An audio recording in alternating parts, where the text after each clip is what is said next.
All right, hi everybody. Welcome to our Points of the Paint podcast, presented by Hell of a Good Dip. It's our final show of the year covering West Coast Conference men's basketball. Gonzaga just had a stirring win against their longtime rivals in the conference, the St. Mary's Gales. We're going to talk to the Zags head coach, the championship coach, Mark Few, the soon-to-be Hall of Famer. We're going to have some of his players in here live. Sean's going to join me for the final segment, and he and I are going to sort of put a bow on this great season of West Coast Conference basketball alongside the championship head coach. Congratulations, Mark Few. And a championship effort by you. You were covering every game. I did every game. How about that? I did 10 games here this week. That is unbelievable. Wow. That was the kind of effort the Zags had tonight on blocking out and scratching and clawing. Now, I hope this inspired us. I hope this isn't the case with you. I hope you do this anytime you all want, but this may be the last time I do all 10 games here. I think it's probably time to, what a game again. I want to start because I heard you say, the first thing you said out there was about St. Mary's. Yep. And I saw you in the handshake line. I'm sure you and Marshall Onis had a word. I saw you and Mitchell Saxon. Yeah. Those guys, it's incredible how many battles you've had against that. It's just been an honor competing against those guys, and Randy's just built an incredible program there, an incredible culture. Just one of teamness. You can really, really feel it out there. One of toughness. I mean, you experience that when you play them. And then, as I always tell my team and staff and whoever listens to me, if anybody listens anymore, how purposeful they are. Yeah. I mean, they are so purposeful with what they do on offense. That's what you need. They need to reflect what their coach wants. And so, very impressive. And listen, I mean, I've been blessed to have the coach two teams did national championship games. I told those guys, we'll see you in the Final Four. I mean, I'm telling you, that is a really, really, really good basketball team. They're big, okay? They're physical. They're rebounding. I mean, the way them and Houston rebound is just something that not many teams can deal with. And they survived it tonight. And they're going to play a low possession game. That's going to drive some teams nuts. They're going to play great physical defense, and they're just going to, you better be able to guard a 1-5 pick and roll 58 times. You're right. Yeah. And I'm glad you say that because I do feel like, because we've had prettier battles between the two of you probably, and, you hear people, kind of battle. Yeah, right. But you guys know each other so well. Yeah. It's just so hard, I think, for everybody knows everybody else so well these games. It's almost inevitable that the game is going to play out almost like it did. Feels like that too. Yeah, and I think it's going to be very difficult if you're not used to playing St. Mary's to. Yeah. I think that it's going to be hard maybe to get your players' attention too, but whoever they play, that other team's going to feel them. I'll guarantee you that, and I think that's what I was proud of tonight. And listen, you were at the game in Moraga. I mean, that thing was right there for us in the taking, and we just didn't finish it off. But, I mean, they came in and kind of dominated us on senior night at our place. And so I'm just proud of this group. I mean, we had to really dig deep. I mean, I think we were on the road 4 out of our last 5 or 6 there, and went in and played some hot teams when we played Santa Clara on the road and to beat USF on the road and then have to follow back. And I thought USF had just this incredibly spirited effort. Beasley was unbelievable coming back from that injury, and as was Malik Thomas. And so to survive all that, and then you got St. Mary's waiting for you. But, Khalif Battle really showed he's grown up in our program. I think, we've swung him over to the Zags side of things. I think so. Nolan made there was an interesting play, Dave, where I think we lost the ball with maybe 2 minutes left or something. Maybe in the, years past, Nolan would have grouped his shoulders a little bit. He ran down and back tipped it. We ended up getting the ball, and that was essentially probably game, right there. Yeah, I thought you could call him a player of the game just for the defense that he played. He didn't have a big offensive game, but he was so determined to cut Beasley off in the semifinal matchup. And you've had some guys who've been willing to do that this year. I mean, I know sometimes because you like to play free and run up the score, score a lot of points, have a higher possession game. It masks sometimes how tough your kids are. No question. Well, first of all, nobody ever gives people credit for being tough on offense. Yeah. You know, you have to be so tough on offense to score against a team like St. Mary's. And, but also, I mean, if you look, you know, since we dropped whatever it was, those 2 in a row at Oregon State and then that home against Santa Clara, our defensive numbers have been, you know, great, coming down, field goal percentage. We go off DER, you know, defensive efficiency, and you know, it shows with our play, and that's the reason we won whatever it is, 11 out of 12 or whatever it is. Yeah, a battle's a part of that to me. Buying in on that end of the floor, being more active. He had a chase down block in this tournament. He had, I think, 4 or 5 steals tonight in this game. He rebounded tonight, which we've been asking him to do, and we needed everybody to do. And then also just being a little more attention to detail with our coverages. I think he's always been a little loose with that stuff, and he was much better at that. And then look, all the while, I think sometimes, and you're great about talking about Graham, but I mean, just delivers night in and night out. I mean, and if you can deliver against Saxon and you know, the other big fella, Wessels, I mean, that is not an easy night at all. And then putting B Huff in the lineup yeah, I wanted to ask you about that. That took a little guts, didn't it? not really when they beat us twice, you know. And I mean, like, well, what are you going to do here? The definition of insanity is to just so I just that definitely worked. Did you think it worked? I mean, it got you off to a great start. Absolutely, and we didn't get off to good starts either game against them. And we liked the matchup by having him in there, and he responded, and then we finished the game with him and Graham too. So I think that gave us that option. And I'm sure Ben Gregg, I mean, I haven't talked to him after the game, but I'm sure he's such a team guy. He was great with it. I talked to him last night about it, right? We got done, we had a team meeting or whatever, and I just said, hey, this is what I'm going to do tomorrow. So he was great. All right, so let me ask you about the next before we let you go. You have a few days now to kind of recover and whatnot. You've done this so many times. I'm sure you have a nice idea of what you want the next week plus to feel like.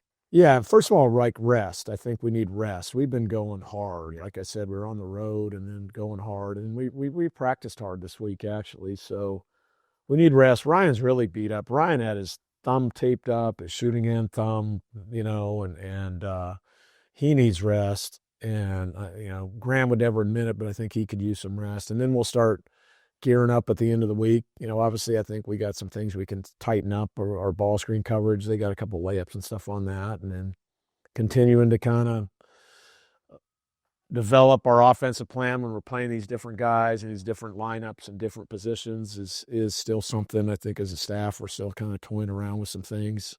And then, yeah, I mean, Sunday's it's a great day for us. I mean, I don't know what it is, Barry, our SIDs here, but it's 28 in a row or 27 in a row. And, you know, my oldest son's now on our staff, and I mean, it's always been his favorite day of the year. And I'm like, I was telling AJ, that's not normal. Like, it's not like Christmas. You don't get that present every selection Sunday, but that's all he's ever known. He's 25 years old now. Every single year he's been alive. Yeah. It's been a good day for you guys. Yeah, it's been great. And so we'll look forward to that, and I hope our fans and, you know, the people around our program maybe listen to the old ball coach that, like, we're not entitled to this. You have to go out and earn it. And this team had to go out and earn it, you know, because what you talked about earlier, we lost a lot of tight one-possession games. I mean, that's why we're an interesting seed. I mean, a lot of those should have went our way.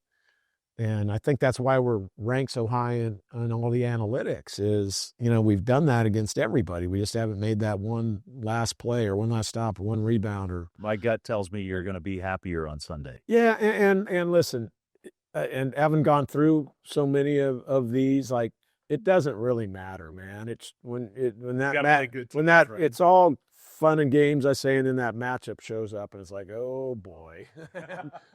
I've watched them a little bit, and so it doesn't. I think you get caught up in all the seeding. We're going to have to beat a really, really good team. St. Mary's is going to have to beat a really, really good team. You know, first night out or first morning out, And then, boom, it starts happening fast, man. That's a quick turnaround for that next one. You got to be ready for a totally different situation. The beauty of it is our staff's been through this hundreds of times now, and this group has been through it. Yeah. So it'll be fun. Feels like your players are ready. Feels like that to me. Watching them these last couple weeks, feels like they're ready. I agree. Yeah. Congratulations on a championship. Thanks. And congratulations of 10 straight. I made it. That's probably more impressive. I made it. And dealing with Farnham. Oh, my gosh. Yeah, I kicked him out of this segment. I said, go. His voice is dying anyway. We'll talk to Sean at the end of the show, but really, I'll be pulling for you guys. Congratulations. Thank you. Mark Few. We'll come back with more right after this.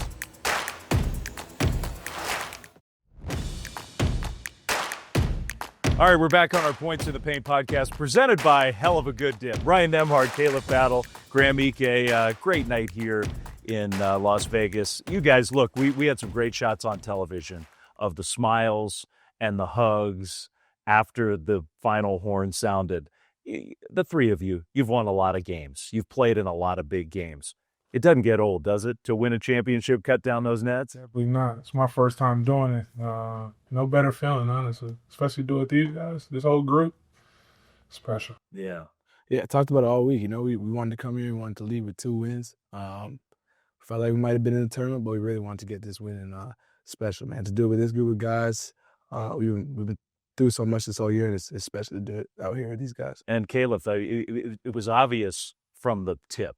Like, your team came out possessed. I mean, I thought in a lot of ways that decided the game. I know St. Mary's got back in it, but it was 17-5 after the first 4 minutes or whatever it was. Seemed like you guys came out with that focus tonight. Yeah, we all knew we had a bad taste in our mouth when we lost the last 2, so we definitely want to get out of here and get this dub, especially with the fans here. They beat us on senior night, so the seniors and everybody else, including one, and get this one back. I thought that you all might have taken that a little personally. I mean, that had never happened, a team celebrate a championship on your court. I know you're shaking your head. I'm not bringing it up to pick a scab. Didn't know it. But I thought that might have been a little extra. I know there's a ton of respect between you and St. Mary's. You have had so many battles with them, but you did take that personally, huh? For sure. It's tough to go out like that, especially in front of the best fans in the world on senior night. They're a good program. They beat us fair and square, but you know what I'm saying? It was a tough one, so we definitely wanted to come get this one back for sure. Yeah, and you did. There's a few things I want to get to while we have you after this game, about the game and the matchup specifically. How about your guy, Braden Huff? I saw you cheering him when he got taken out of the game in the final minute. You were at midcourt while he was getting ready to shoot free throws, I think, getting the fans loud. He played pretty well, didn't he? Yeah, just so elated to just see him produce like that, perform like that. It's been up and down for him, this year, but he just stuck with it through thick and thin. Always had a positive attitude. Just he stayed ready, and we needed him. Big time on the most counted. Yeah, for sure. Khalif, are you playing your best? It wasn't just tonight. You were awesome tonight.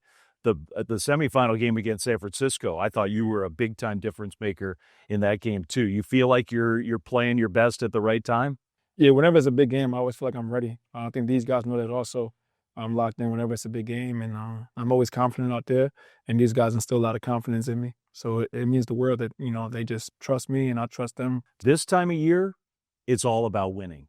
Like sometimes the college basketball season can drag on a ways, and you have games or periods of time where maybe I'm not playing my best. You start to think, why is that not working for me? I'm not talking about anybody specifically, just as a college athlete. This time of year, it's almost like all that stuff gets pushed to the side. Am I right about that? Definitely. It's been the emphasis in practice, just how much we need to win now, and how much we need to close games out. We got a thing called Zag time to do that we incorporated a month or 2 ago. That's just all about winning late game, and ultimately carried over up and now.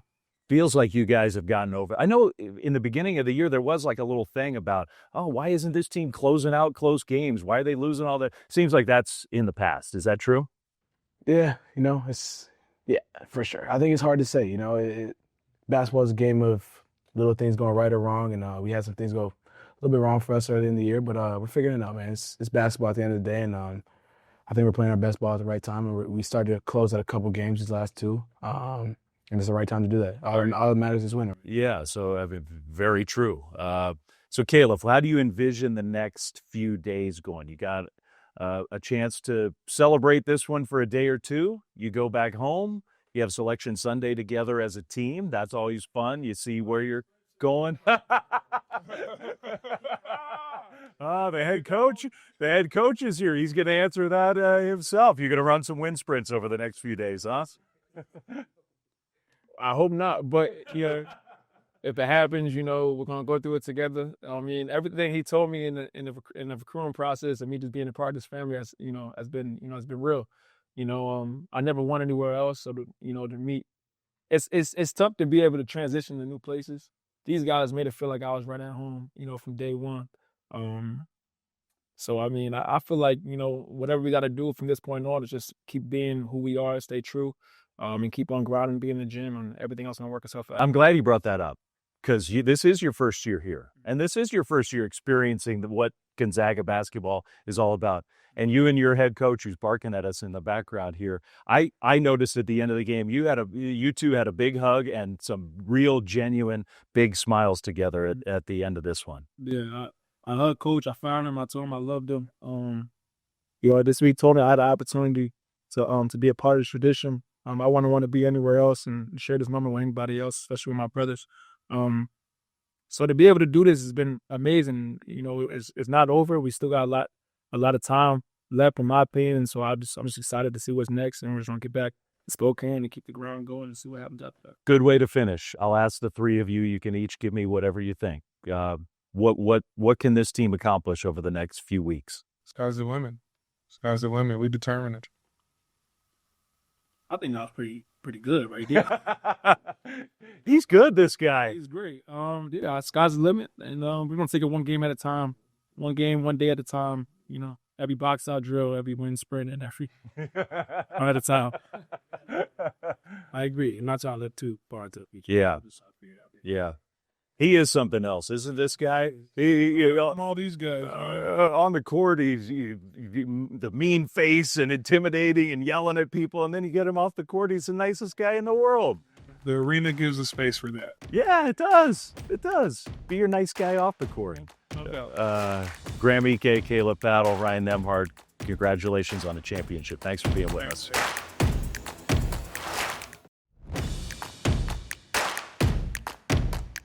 All right, we're back for our final segment of the year on our Points in the Paint podcast presented by Hell of a Good Dip. It's good to have Sean. He's played hurt all week here at the WCC Tournament, so we gave him the first few segments off, but we had to have you on to put a bow on what you and I, look, we've had fun doing this podcast. I hope our viewers and listeners have had fun following along this conference season. It was a great year in the WCC.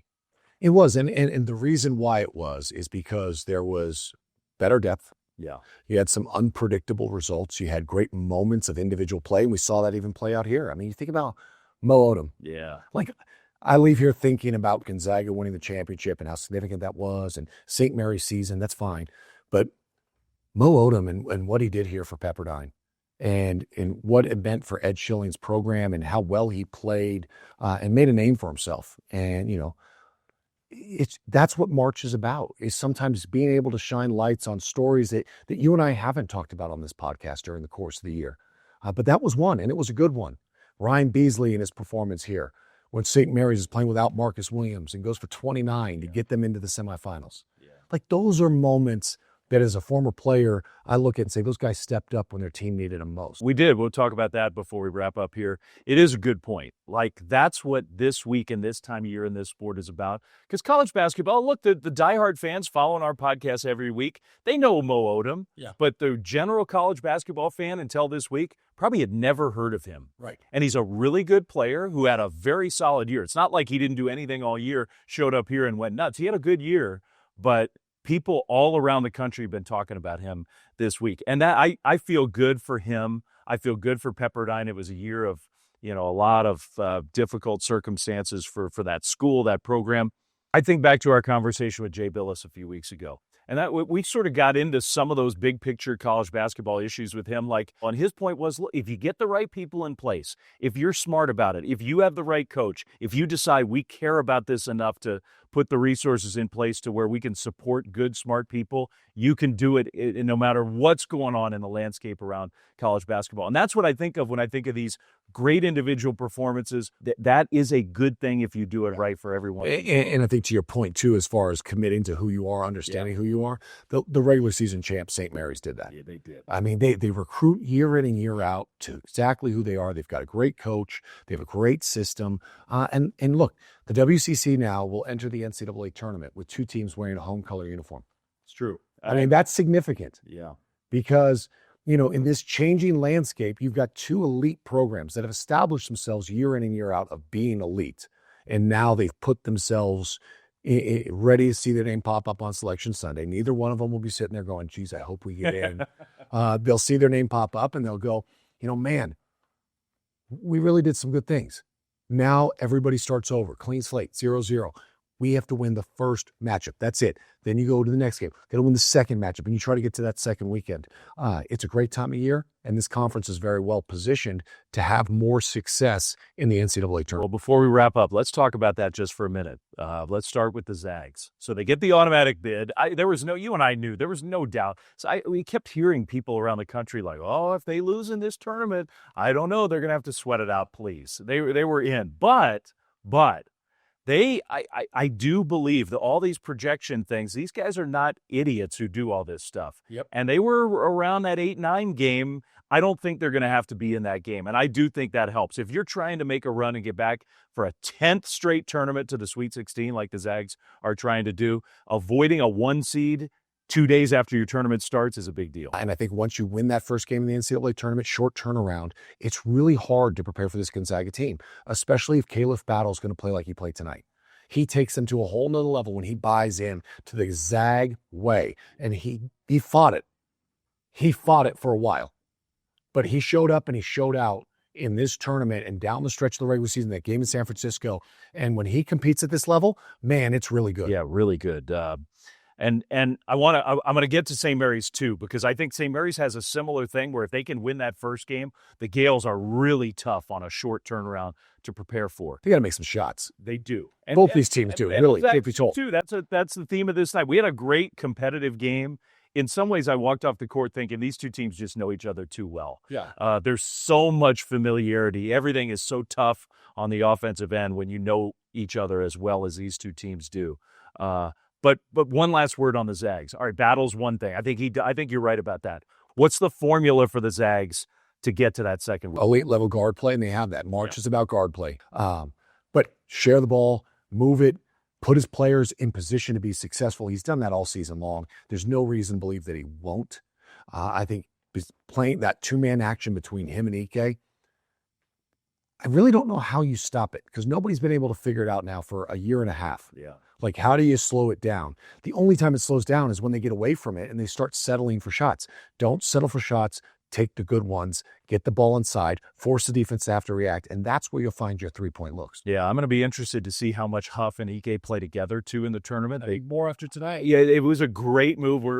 I told Mark when I was off stage, I said, Mark, I mean, just took a lot of guts to make that move. Yeah. And I'm sure a lot of communication with Ben Gregg, too. I mean, here's a guy that loves the Gonzaga jersey on the front and the name on the front more than the one on the back. Grew up wanting to play for this program, finally works his way into a starting role, and the conference championship game gets pulled out of the starting lineup. But, then he comes to the game and has a monster dunk, and he's hugging his dad. They're going to the NCAA tournament as champions. And that's what you want. Yeah. That's March, but that's connectivity between coach and players, and that's why Mark Few is a Hall of Famer. All right, before we sign off, Gales, same question. St. Mary's, this is the difference between these 2 programs. Not to you and me who know the league and have been around everybody. We know how good St. Mary's has been. And there's lots of different reasons why maybe they haven't had the success in the tournament that Gonzaga has had. But that is the reason why they're not viewed the same way as the Zags are. Zags have gone to 2 national title games, have gone to 9 straight Sweet 16s. St. Mary's under Randy Bennett, all the wins, all the accolades, they've only been there 1 time to the Sweet 16. This is a year to get back there. It is, but they have to make shots. And even with the poor shooting, the turnovers against a really good opponent, they were in this game and up until about 1 minute and 30 seconds left to go. Crazy. Yeah, that's the beauty of how they play. I mean, Saxon and Marshallonis were outstanding. I don't expect anything less than that in the NCAA tournament. They're so physical. I think they're going to be able to get on the offensive glass and have success, in particular that first round game, because somebody will get them. And their coaches will tell them they're physical. They're going to beat you up.